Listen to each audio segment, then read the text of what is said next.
Awesome, great, thank you so much. Good morning, everyone. How are you all doing? Good? Great, good to know that.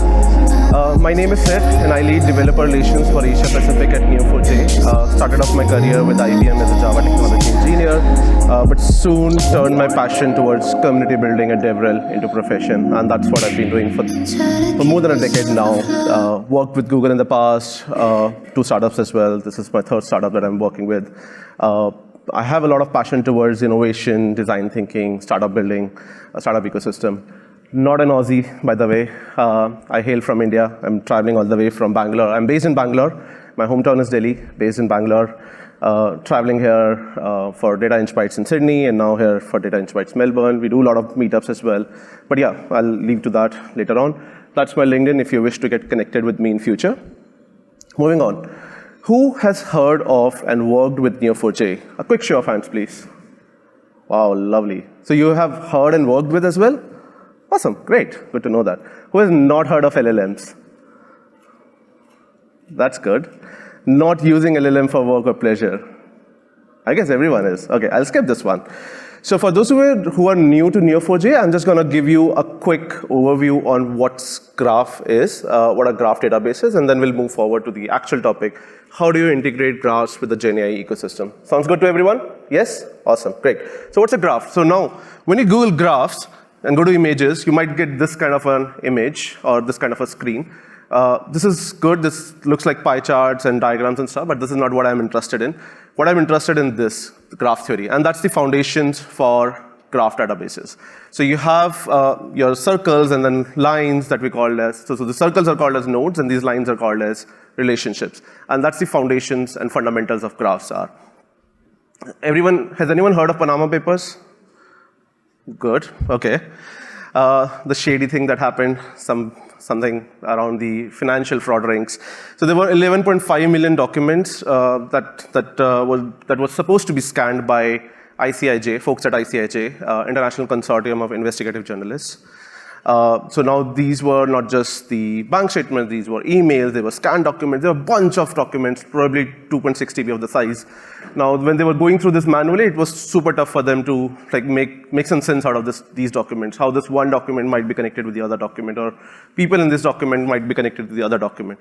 And then eventually, they started forming a graph-like structure. They say that, okay, there's a person who has an account, and that account is with a bank in the United States. Now, this person lives at a particular address, which again has some number, some address, street, blah, blah, blah, and stuff. And there is another person who lives at the same address, but is an officer of another entity, which has an account in Bahamas. This company has an account in Bahamas, and there's money that's being siphoned from the company account to another US account or somewhere. I mean, the money is just going from here and there. And then that's how they were able to figure out that there's some financial fraud that's going to happen. Is happening. Now, eventually, they converted this entire structure to more like a graph-like structure, as I said, circles and lines connecting to each other. Now, this is a very small problem statement from the bigger problem statement. This is how the graph could be eventually. And this is just a small part of it. Right. To give you another example, so nodes, we've taken a movies database as an example over here. So nodes represent your things. So all your circles are nodes, and they can be represented by one or more labels, like movie or animated. And these nodes hold data in the form of properties as key value pairs. So we say that the title is Toy Story, and then there is a released year as 1995. Now, what I'm doing next is I'm connecting 2 nodes. Now, I've created one node, which is an actor node, and another node, which is like a movie node. I'm connecting these 2 together with a relationship, and these relationships have a type. We call them as acted in over here in this example. It could be different for your use case. So actor, acted in, movie. Now, similar to nodes, relationships also hold data in the form of key value pairs as roles, Woody. So Tom Hanks, who's an actor in the movie Toy Story, but played a role of Woody character, right? And one thing which is very, very critical over here, if you notice, is the direction. So actor acted in movie, not the other way around, right? You can, of course, create the other way around relationship, but with a different relationship type. But if you have to literally make sense out of it, you have to make sure you follow the entire direction. So this is theoretical, but how it works in action is using something called a cipher. For those who have worked with Neo4j, they might know what cipher is. For those who haven't, just a quick brief on what cipher is. It's our proprietary language developed by Neo4j. But the best part is ISO has invested for the first time in the last 40 years to develop a standard language for all the graph databases called GraphQuery language. And Cypher has contributed a lot to the development of GraphQuery language. So tomorrow when everyone's going to move and migrate to GraphQuery language, your learning of Cypher is going to be relatively easy for you to go with the migration journey. So it's very simple to use, follows the SKR style syntax, plain simple English. So I have person, which could be an actor, acted in movie. So I represent all my nodes with round brackets. Now all your labels are just within this round brackets with a semicolon before them, and then all your relationships are in the square brackets. And same way you put in the node labels, you put in the relationship types with the semicolon before them. And then directions with dashes and arrows greater than or less than depending on the direction. P, R, and M that you see over here, these are your optional variables to help you query the graph database easily. This is how you write to Neo4j. You just create a pattern, say that, hey, this is kind of a pattern, like there's an actor, there's a relationship, and then there is another label out there, node label. Or you use a different type of creation, which is merge, and syntax set. So you create all the nodes first, then you create all the relationships between the nodes, and then you set the properties to the nodes or the relationships. You can, of course, read from the Neo4j, find a pattern, filter it by the node property, and choose what to return. Now, for those of you who have always worked in a relational database world, the next one is going to be something which you can relate to. So your match statements that you see in Cypher over here are kind of similar to your from or join statements that you see in your SQL database. Or where remains a where, and then return is basically your select statements. Now, why graphs? Why we want to move from relational to graphs? I'm just going to apprise you with a small example, again a movie database. So imagine we have directors, movies, and genres, right? Now, eventually, the one-to-one relationship between movie, director, and genre would look something like this in a relational world. You have genres, the IDs, the title, movies, IDs, title, blah, blah, blah, and stuff. Now, the movies can also have multiple directors. So what will you eventually do? We'll just change the schema, right? This is what you'll eventually do. Just add in another table, movie directors table, put in all the keys in them, and then create some relationship. Try to create some relationships, hypothetically speaking. Now, movies can also have multiple genres, right? So no way I'm not going to migrate to that kind of a schema. So this is a very small, trivial example, to be honest. If you look from an enterprise use case, you might have bigger use cases and bigger examples out there. But just to give you an understanding, you just have a movie node, you can create multiple directors, you can have multiple genres as well. You don't have to duplicate your data again and again. And super efficient to handle your relationships. Oh, okay, this is a recap. So all your rows are mapped to your nodes from a relational to graph world. Your joins maps to your relationships, your table names maps to your labels, and then your columns maps to your properties from relational to graph. While I'll definitely recommend you to think always from a graph data modeling standpoint, like create some circles, create some joins, lines, relationships, and then that's how you do it. The best part about Neo4j, the schema is very flexible. So you can always change the schema on the go. You don't have to restrict yourself with a strict schema that you have started with, but you can always change it as and when you need it. Okay, moving on. This is a quick recap on what Neo4j is all about. It's not just a graph database. We are a native graph database, but we also have data science and analytics on top of it, where we build 70+ algorithms to help you achieve machine learning tasks on the data sitting in the Neo4j itself. Then there's analytics that you can run on top of your data. We have built the entire development tools and frameworks, your libraries that you can integrate with. So you're starting with Python, or you're starting with JavaScript or Java, whatever it is, you can easily use these tools and APIs and libraries. We also created something called as Bloom. I'm not going to cover any of these in detail, but Bloom is our visualization tool, and then NeoDash is our dashboard builder tool. And as I said, GraphQuery language support is also there, ecosystem. So we want to build in the entire open source developer ecosystem. So a lot of our libraries, our drivers are started by the open source contributors, and then eventually either we take it or they're still maintained by the open source developers. And yes, the best part, it runs anywhere. For those of you who worked with Neo4j maybe 5 years, 6 years ago, they might have an assumption that it's only a desktop version or there's only an enterprise version, but we also have a cloud offering. You can reuse it on-prem, yes, that's an option, but you can also use it on cloud without provisioning any servers, any infrastructure. So we call it as AuraDB, which also gives you a free instance of 200,000 nodes and 400,000 relationships. Good for prototyping. Just go to our Neo4j AuraDB page and then just start using our AuraDB free version. And then eventually, if you want to scale to a professional, you can just switch from Aura free to Aura professional. And yes, it is also available on all the cloud providers, your Azure, GCP, or AWS. So you can just go to these marketplaces and access it from there. These are some popular graph use cases like real-time recommendations, fraud detection, network and ID operations. These are some companies, again, not all of them, but these are a bunch of companies that are using in these particular use cases, if you can relate to any of them. Okay, enough of Neo4j and graphs, but let's move on to the RAGs with Neo4j. That's what the best thing that's happened in the last 1 year, I'll say, since the time I joined Neo4j. So we know that LLMs make things up, they hallucinate, right? So what is essentially happening is that LLMs are working with only the right brain, which is that they are imaginative, they have holistic thinking, they have intuition, arts, blah, blah, blah, and stuff. They can talk about facts, but only the facts which they are trained on. Now, what can we do to fix the left side of the brain? How can we add in the left brain to these LLMs? We can avoid hallucinations. We can do prompt engineering. I'm sure folks who have worked with Gen AI know prompt engineering in context learning and fine-tuning.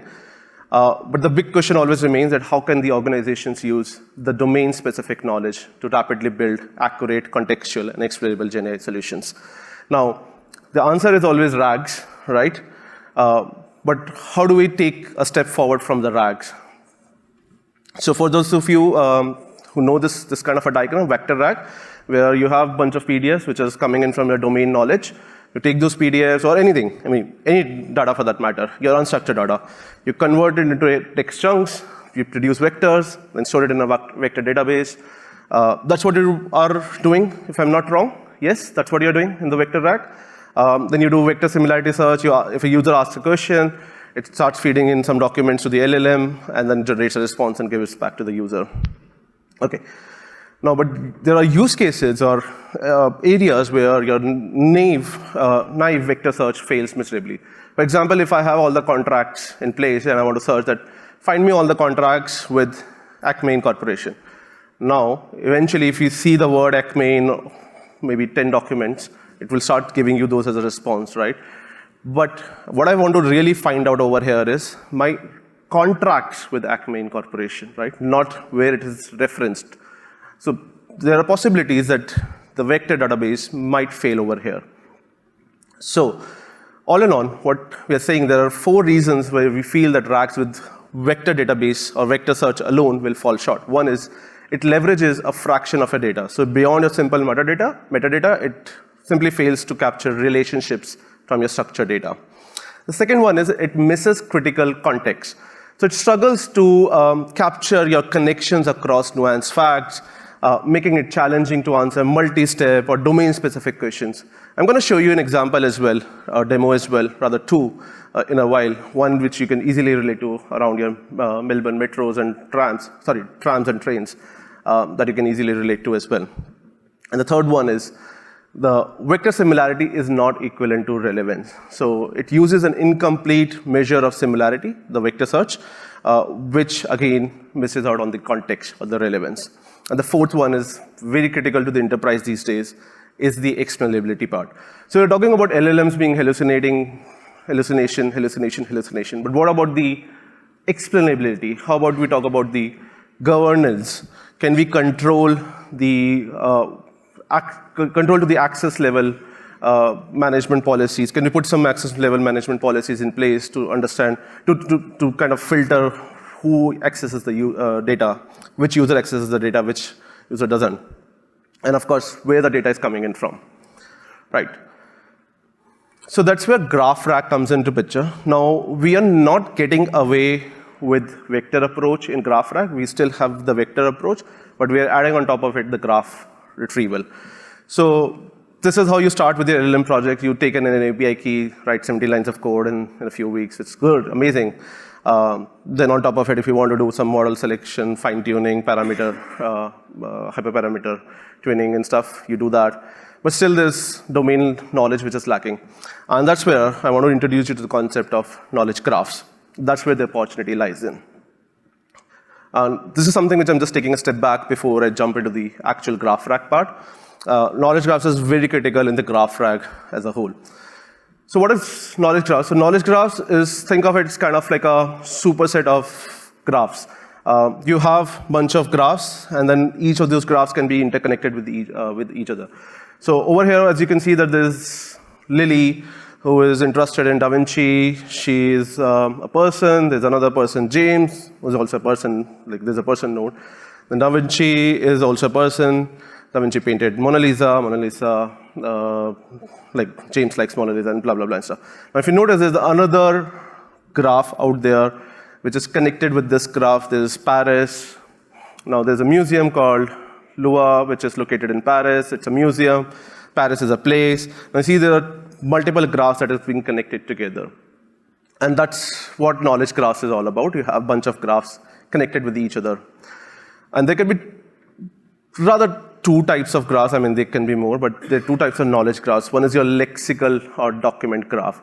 So the way you convert your vectors, your text chunks to vectors, you can represent those text chunks also in a graphical format, which we call it as document graph, for your chunks, for your paragraphs, and then build relationships between them. The second one is your domain or entity graph, which is coming in from your structured data, essentially, which is a representation of the real or digital world that you're trying to model. So over here, I've given an example, like Andreas works at Neo4j, Andreas lives in London, kind of a real world example. Now you combine these two, and that's where your bigger knowledge graphs plays a role in a GraphRAG application. So these two knowledge graphs, like a lexical or a document graph and an entity graph, these are not mutually exclusive. They are rather connected with each other in a GraphRAG example. To summarize, why knowledge graphs? Because you can leverage connections in your existing structured data. If you notice over here, I don't know if it's too big or too small, if it's readable, but you have a bunch of graphs out there. So there's a graph on customer data, there's a graph on product data, there's a graph on event data, there's a third-party data that's coming in, there's supply chain data coming in. So you're connecting everything together and building a bigger knowledge graph out of multiple subgraphs. And then, of course, connecting your structured and unstructured data. So you have contracts, and then you have agreements in place. You're trying to convert those unstructured data into chunks, and then you see there's a mention of something in the structured space as well. Somewhere you're connecting your structured and unstructured data in that way. Okay. So as I said, there's a vector similarity search. There's a vector similarity plus local graph traversal. And then on top of it, we add in the graph data science-based graph traversals. And all in all, you can do everything within Neo4j, within a graph database. We provide vector search indexing as a capability, so you don't have to provision a separate vector database for that matter. You can just go with one single database, have vectors, have graph, and everything just put together and maps it with a nice context-rich response. Okay. So ultimately, that's how you're fixing your LLMs, by adding a left plane, by provisioning your LLMs with knowledge graphs that can give you facts, explicit knowledge, and explainable knowledge as well. It's not a standalone product or a standalone offering that you're looking at. You build the entire GenAI ecosystem with all the frameworks. So we have native integrations with LangChain, Llama Index, with Haystack, Spring AI, Spring.js, bunch of other LLM frameworks. Build your applications using any of the open source libraries, hosted on Streamlit, Vercel, wherever you want to. Use any of the generative AI and embedding models. We're not restricting you with anything specific that hey, you have to go with OpenAI embeddings only. Go with anything, Hugging Face, something from Google, something from Microsoft, Azure, AWS, whatever works best for you. And then just ground it with knowledge graph using Neo4j, and ultimately build your GenAI application. Okay. It's demo time. Perfect. I have 10 minutes. I can quickly cover up the demos. So in this demo, I'm gonna talk about 2 demos. The first one is where I have taken all the publicly listed companies. So they usually go with 2 types of filings. And these are publicly listed companies in the States. They have 2 types of filings. One is your Form 13, another one is your Form 10K. Form 10K is much more detailed, probably a 300, 400 page long PDF for one company. Form 13 is relatively simple and easy to use. You're just small CSV. You build this kind of a structured relationship. You have a manager who owns a company. So there is a company who might have multiple asset managers, and one asset manager could be managing multiple companies. And then they report how many number of shares and what's the value of those shares they hold. Now, as I said, your Form 13 would be more like a semi-structured data.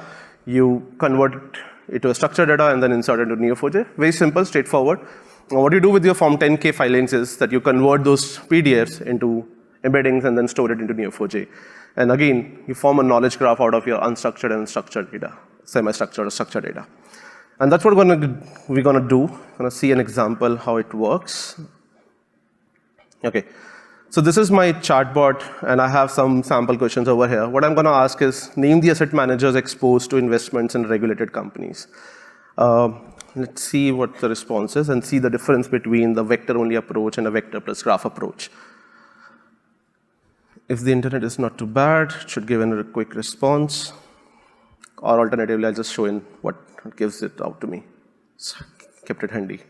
Okay, so vector-only approach gave me that based on the context provided, the asset managers exposed to investments in regulated companies are not explicitly named.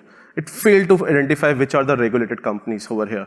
Now, if you notice carefully over here, it's a very context-rich question. I'm not, nowhere in my data directly it says that these are the regulated companies and these are the asset managers. There's no direct connection, but rather from the 10K, it finds out that these are the companies who are regulated companies, and then from the structured data, it finds out that these companies also have asset managers that are connected or managing them, and eventually gives me a better, rich answer in a vector plus graph approach, saying that based on the context you're providing, here's the summary of the asset manager. This is Tiger Management LLC, who's invested in several regulated companies across various industries. These are a couple of asset managers out there, so you can figure out whichever works for you. Right? Now, I'm going to ask the second question to my chatbot. Let's say, which asset managers are vulnerable to lithium shortage? Now, the companies are eventually vulnerable to lithium shortage, not the asset managers. But again, it's trying to find some connection that some companies in their Form 10K filings have mentioned that they work on some domain which is indirectly connected to lithium's usage or lithium's usage. Eventually, the shortage will impact those companies. Now, if these companies are impacted, then there are asset managers who are also connected with these companies. They might also get impacted. Okay, so I got a response. The asset managers appear to be these companies. Let's see what comes for the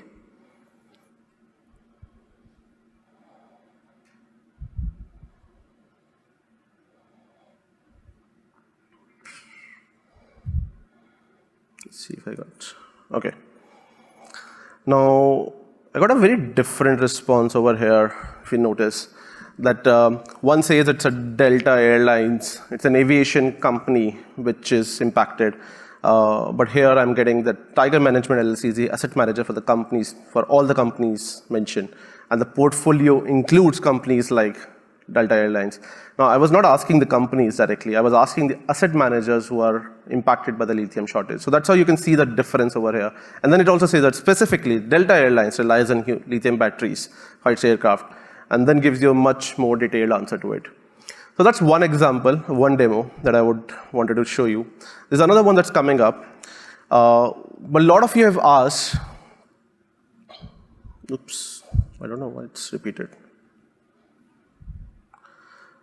Okay, but a lot of you have asked, it's always good to come up with a solution. Can you folks come up with a solution which is easy to use, help me build a knowledge graph on the go?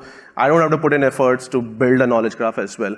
That's where we built a solution, an open source solution for you guys to just leverage our power of Neo4j and just take in your data set and it will generate a knowledge graph for you.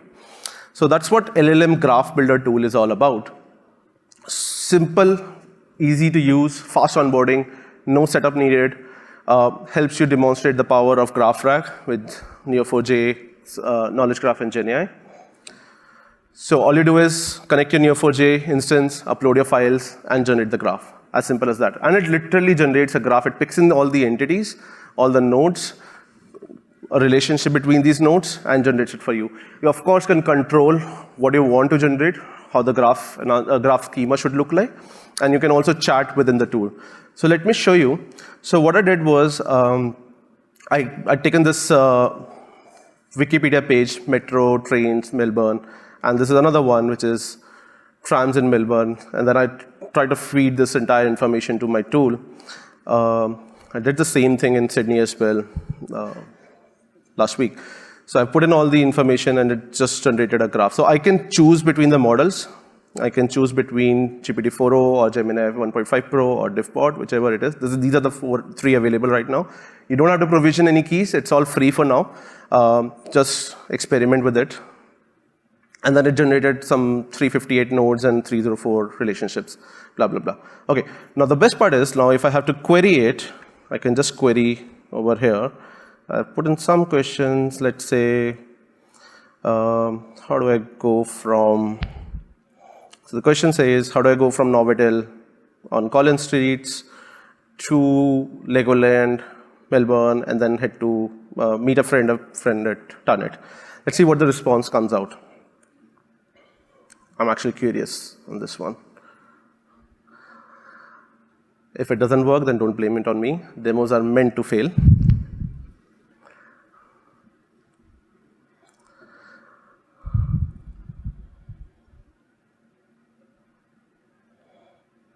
Okay, it's generating something.